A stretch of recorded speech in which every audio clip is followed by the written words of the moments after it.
చరిత్ర చదువుతారు. ఈ రెంటిని మనం సమన్వయం చేసుకుని చూసుకుంటే అసలు రహస్యం ఉంది. ప్రహ్లాదుడు 6 ఏళ్ల పిల్లవాడు. అతని పరిస్థితి ఏంటంటే ఆ వయస్సులో అలా చెవి పట్టుకుంటే కవ్వున ఏడ్చే వయస్సు. కానీ గజేంద్రుడు వాడు మదగజం, 5000 ఏనుగులకి వాడు మొగుడు. అలాంటి మదగజము దానికి కష్టం వచ్చింది, ఒకే కష్టం మొసలి పట్టుకున్నది. ప్రహ్లాదుడికి ఎన్ని కష్టాలు, సముద్రంలో తోయించాడు, పర్వతాల నుంచి తోయించాడు, సర్పాల చేత కల్పించాడు, ఏనుగుల చేత తొక్కించాడు. కానీ ఆ ఏనుగు కుయ్యో ముర్రో అని ఏడ్చింది. గజేంద్రుడు ఏడ్చాడు. మనకి పోతను కూడా చెప్తాడు, కుయ్యాళించి అని వాడతాడు ఆయన పదం. ప్రహ్లాదుడు ఎక్కడ ఏడవటం చూశారండి. మరి అంత చెవి పట్టుకుంటే ఏడవలసిన వయస్సులో ఉన్నవాడేమో అసలు ఏడవకపోవటం ఏమిటి, అంత మదగజము కుయ్యోముర్రోని ఏడవటం ఏమిటి, ఏమిటి రెంటి కారణము అని అంటే, ఆ గజేంద్రుడు ఉన్నాడే వాడికి సంశయాత్మక బుద్ధి ఉన్నది. కలడు కలండెనడు వాడు కలడు లేడు అనేటటువంటి సంశయాత్మ గజేంద్రుడు. ప్రహ్లాదుడు ఇందుగలడందు లేడను సందేహం వాళ్ళదు చక్రి సమోపగతం ఎందెందు వెదకి చూసినా అందందే గలడు అని పరిపూర్ణమైనటువంటి విశ్వాసం, నిశ్చయాత్మ అన్నమాట. ప్రహ్లాదుడు నిశ్చయాత్మ కాబట్టి వాడికి దుఃఖం లేదు. గజేంద్రుడు సంశయాత్మ కాబట్టి దుఃఖం ఉంది. మనము నిశ్చయాత్ములుగా ఉంటే మనకి దుఃఖం ఉండదు, ఏవైనా సరే దుఃఖం ఉండదు. అదే మనం తెలుసుకోవాలి, సంశయాత్ములుగా ఉన్నామా నిశ్చయాత్ములుగా ఉన్నామా అనేటువంటి. మనకి కర్మ సిద్ధాంతం మీద నమ్మకం ఉన్నది, అందరికీ తెలుసు కర్మ సిద్ధాంతం. కానీ ఆ కర్మ సిద్ధాంతాన్ని ఇంకోళ్ళ విషయంలో మనం అప్లై చేస్తాం, మన విషయంలో మనం అప్లై చేస్తాం. ఎవడైనా మనకు అపకారం చేస్తే ఒరే ఇంతకి అనుభవించి తీరుతావురా, వచ్చే జన్మలో అయినా పై జన్మలో అంటాం. కానీ మనం ఇంకోటికి అపకారం చేసేటప్పుడు ఇది గుర్తుకురాదు. కాబట్టి మనం తప్పులు చేస్తాం, పాపాలు చేస్తాం. కాబట్టి ఒక సిద్ధాంతం, ఒక విశ్వాసం, కర్మ సిద్ధాంతం, అది మనం ఎప్పుడు కూడా మర్చిపోకుండా ఉంటేనే మనం సరైనటువంటి రీతిలో ఉండగలుగుతాం. ఇంగ్లాండ్లో కొందరు డాక్టర్లు పరిశోధన చేశారు. పరిశోధన చేసి వాళ్ళు ఒక విషయం రివీల్ చేశారు, పేపర్లో వచ్చింది. చాలామంది పేషెంట్స్ మీద వాళ్ళు పరిశోధన చేసి వాళ్ళు చెప్పింది ఏమిటంటే, భగవద్ విశ్వాసం గల వాళ్ళకి రోగ బాధ తక్కువగా ఉన్నది అని వాళ్ళు గుర్తించారు. అంటే భగవంతుడి మీద విశ్వాసం ఉన్నవాడు, నాకు ఒకడున్నాడు రక్షకుడు, కాపాడేవాడు అనేటటువంటి ధైర్యం ఉండటం వల్ల రోగ బాధ కూడా తెలియదు. ఇవన్నీ కూడా మనస్సుకు సంబంధించినవి తప్పితే వేరే కాదండి. మనస్సు మనదే అయితే, మనస్సుకు మనమే సమాధానం చెప్పుకోగలిగితే మనకి బాధ ఉండదు. ఆ మనస్సుకు మనం చెప్పుకోలేకపోవటం వల్లనే బాధను అనిపిస్తుంది. ఒక చిన్న సంఘటన, మా ఊరి పక్కనే ఆమె 5వ తరగతి కంటే చదవలేదు. ఆమె భర్త చాలా దుర్మార్గుడు, లెక్చరరే. ఎంత దుర్మార్గుడు అంటే లెటర్కి వెళ్ళి ఆమె చేత కడిగించుకుంటాడు, అంత దుష్టుడు.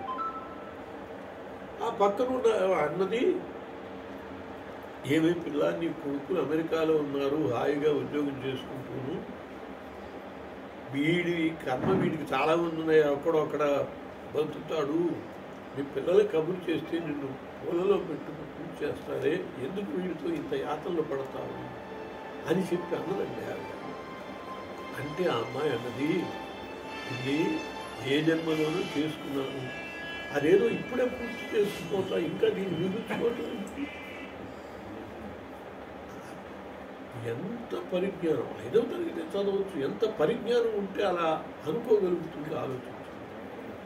కాబట్టి మనం వచ్చే కష్టాలు వస్తాయి, ఆ కష్టాలకు కూడా మనం సమాధానం చెప్పుకోగలిగితే మనకి అది కష్టం కాదు. కష్ట సుఖాలకి రెంటికి కూడా మన మనస్సే కారణం, ఇది మనం గ్రహించాలి. ఇంకొక చిన్న సంఘటన చెబుతాను. మనస్సు మన ఏవ మనుష్యాణం కారణం సుఖ దుఃఖయో, ఇది ఒక్క రహస్యం తెలిస్తే మనకు కష్టాలు ఉండవచ్చు. ఒక ఆమె బాగా ఆకలి నకనకలాడుతోంది, 2 గంటలైంది, వంట చేసుకున్నది, తిందామని అనుకుంటూ ఉండగానే ఎవరో తలుపు తట్టారు. తలుపు తీసేటప్పటికి బియ్యంకుడు వాళ్ళ పిల్లని ఆయన కొడుక్కి ఇచ్చింది. ఏమా అమ్మాయి, తొందరగా నేను బండికి వెళ్ళాలి, 2 మెతుకులు పెడితే తినిపోతాను అని అన్నాడు. ఏ పరిస్థితి ఎట్లా ఉంటుంది? కడుపు నకనకలాడిపోతుంది. తను కర్మకాలి, 1 గంట ముందు తిని ఆడవచ్చు కదా అని తనని తిట్టుకుంది. వీడి కర్మకాలం, వీడు ఇప్పుడే రావాల్సి వచ్చింది అని వాడిని తిట్టుకున్నది. అనేక రకాల నానా క్షోభపడుతూ ఉన్నదంతా వాడి మొహాన్ని పెట్టి ఏడుస్తూ మళ్ళీ ఉండిపోతుంది.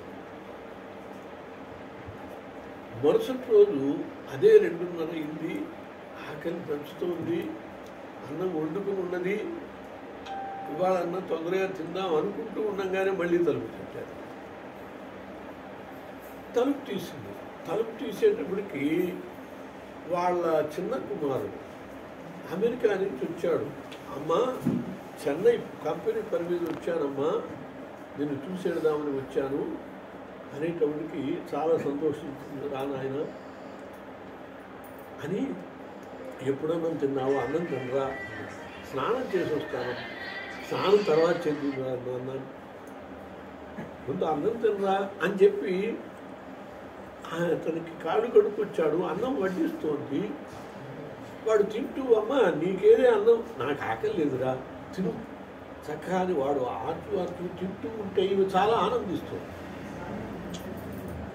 అదే కడుపు, అదే సమయము, అదే అన్నము నిన్ననేమో ఏడ్చింది, వాడిని తిట్టింది, తనని తిట్టుకుంది. ఇవాళేమో అదే సమయము, అదే కడుపు, అదే ఆకలి, అదే అన్నము.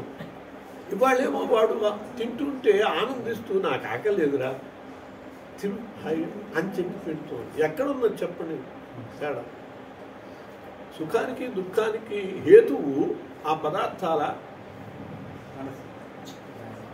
మనస్సు. మరుసటి రోజు ఇంకో రోజున ఇట్లాగే ఇదే సమయానికి తలుపు తట్టి పెద్ద కొడుకు వచ్చాడు. ఆ పెద్ద కొడుకు ఊళ్ళోనే ఉంటాడు కానీ వాడు సరిగ్గా చూడక ఈమెని ఇక్కడ ఉంచాడు. ఈవేళ ఎందుకు వచ్చాడు ఇప్పుడు అనుకున్నది. కొడుకే, నిన్న వచ్చింది కొడుకే, వాళ్ళ కొడుకే. మరి పోనీ అది బియ్యంకుడు కాబట్టి తిట్టుకున్నాడు అనుకుందామా, తిట్టుకుంది అనుకున్నామా? కొడుకే కదా. అది దానికి వంట ఆలస్యం అయ్యేటట్టుంది కానీ నువ్వు పెట్టవే అన్నం అని చెప్పి పెట్టించుకున్నాడు. తినే పెడుతుంటే కూటికి వచ్చాడు అని చెప్పి వాడిని తిట్టుకుని మళ్ళీ అదేంటి కొడుకు అయినా మరి నిన్న కొడుకు కాబట్టి తింది అనుకుంటే ఇక్కడ కూడా మళ్ళీ కొడుకేగా, మరి ఆనందించాలిగా అన్నం పెడుతూ. ఇక్కడ మళ్ళీ తిట్టుకున్నది, ఏడ్చింది. ఏమిటి తేడా? మనస్సు. వాడు మనస్సుకు అయిన వాడు, వీళ్ళు మనస్సు కానివాళ్ళు. ఆ మనస్సు కారణంగానే ఆమె దుఃఖం కానీ కష్టం కానీ ఏదైనా, అంతకంటే మరొకటి కాదు. ఇది మన జీవితంలో కనుక మనం అప్లై చేసుకోగలిగితే ఏ దేనికైనా మనమే కారణం, మనస్సే కారణము, మనమే కారణం. మనకు ఎవడైనా అపకారం చేశాడు అంటే ఎందుకు చేస్తాడు? ఎప్పుడో వాడికి మనం కర్మ సిద్ధాంతాన్ని విశ్వసించే వాళ్ళం కదా. ఏదో చేశాం, దాని ఫలితం ఇప్పుడు అనుభవిస్తున్నాము అని చెప్పి గ్రహించగలిగితే అంత భయంకరమైన ద్వేషం వాడి మీద పూనము, అంత భయంకరమైన బాధ మనకు. కాబట్టి ఈ వివేచన కనుక ఉండేటట్లయితే మనకి జీవితంలో చాలా తక్కువ దుఃఖము, కష్టము ఉంటుంది. ఈ వివేచనతో మన జీవితాన్ని ముందుకు తీసుకువెళ్తూ వచ్చే జన్మకి పశువుల్లాగా పక్షులాగా కాకుండా భగవంతుడు మనకి అవకాశం ఇచ్చాడు. ఏదో పుణ్యం చేసుకున్నాడు, మళ్ళీ వచ్చే జన్మకి అవకాశం ఇస్తాడా? దీన్ని మనం చూసుకోవాలంటే దానికి అనువైనటువంటి రీతిగా ఈ జన్మలో మనం చేసుకోవాలి. వచ్చే జన్మ కర్తలు ఎవరు? వచ్చే జన్మ ఇచ్చేది ఎవరు? వచ్చే జన్మ కారణం ఎవరండి? మనమే. భగవంతుడు కాదు, భగవంతుడు సాక్షిభూతుడు. ఒక చిన్న సంఘటన నేను స్వయంగా చూసి చెప్తాను. ఒక ఆఫీసులోంచి 2 గుమాస్తాలు బయటకు వచ్చారు. ఆఫీస్ ఏదో చెప్పను, ఎందుకైనా పెట్టేవారు ఆఫీస్. వాళ్ళిద్దరూ బయటకు వచ్చి మధ్యాహ్నం పూట వేరుశనక్కాయలు కొనుక్కున్నారు. పొట్లాలు, చెరువు పొట్లం వేరుశనక్కాయలు కొనుక్కున్నారు. వాళ్ళలో ఒక ఆయన కాసిన వేరుశనక్కాయలు ఆ పక్కన పడుకుని కుక్కకు వేశాడు. రెండవ ఆయన అన్నాడు, ఏంట్రో నీకు దాని మీద ప్రేమ పుట్టింది, దానికి వేస్తున్నావు అన్నాడు. అనేటప్పటికి మొదట ఆయన అన్నాడు, ఒరే ఇంత చండాలంగా అన్యాయంగా లంచాలు బొక్కుతున్నాము, వచ్చే జన్మ ఇటు కుక్క జన్మే మనకి, అప్పుడు ఎవడన్నా నాకు వేస్తాడు. అంటే తను ఏం చేస్తున్నాడో దాని యొక్క ఫలితం ఏమిటో కూడా తెలిసి కూడా అది వదలలేకపోతున్నాడు. వచ్చే జన్మకి నేనే కారణం, నేను చేసే పనులను బట్టే వచ్చే జన్మ వస్తుందని తెలిసి కూడా ఈ జన్మలో దానికి అనువైనటువంటి రీతిగా మనం జీవించలేకపోతున్నాము అంటే ఆ బలహీనత ఎక్కడున్నది? ఇవి మనం ఆలోచించుకోగలిగితే మన జీవితాన్ని చక్కగా నడుపుతూ సుఖవంతంగా చేసుకోగలుగుతాం. జై శ్రీరామ్.